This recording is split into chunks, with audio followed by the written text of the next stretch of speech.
Hindi ka makakagawa ng mabuting bagay nang hindi ka nagsasakripisyo.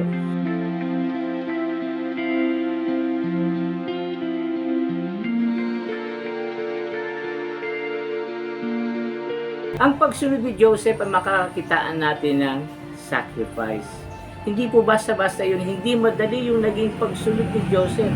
Unang-una, kinakailangan niya natanggihan yung kanyang sarili.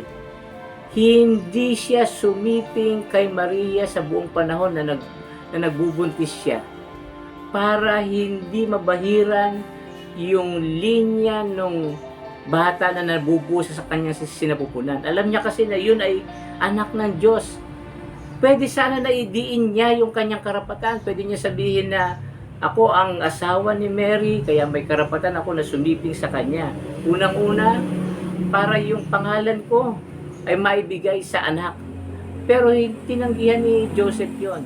Hindi niya idiniin yung karapatan niya na magbigay ng pangalan sa anak, kundi pangalan na binigay ng Diyos ang kanyang pinili. Pangalawa, pwede niya sabihin na karapatan ko na sumiping sa aking asawa dahil pangangailangan ko yung bilang lalaki. Pero tinanggihan ni Joseph yung kanyang sarili.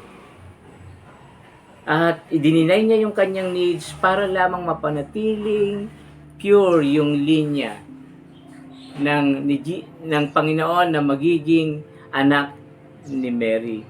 Meron akong magandang kasabihan na naalala, sabi doon, you can do no good thing without sacrifice. Hindi ka makakagawa ng mabuting bagay nang hindi ka nagsasakripisyo. Hindi ka makakatulong sa kapwa mo, hindi ka makapagbibigay. Halimbawa, yung kapwa mo nangangailangan ng pera. Hindi mo siya mabibigyan ng pera nang hindi ka nawawalan, hindi ka nababawasan ng pera na sarili mo.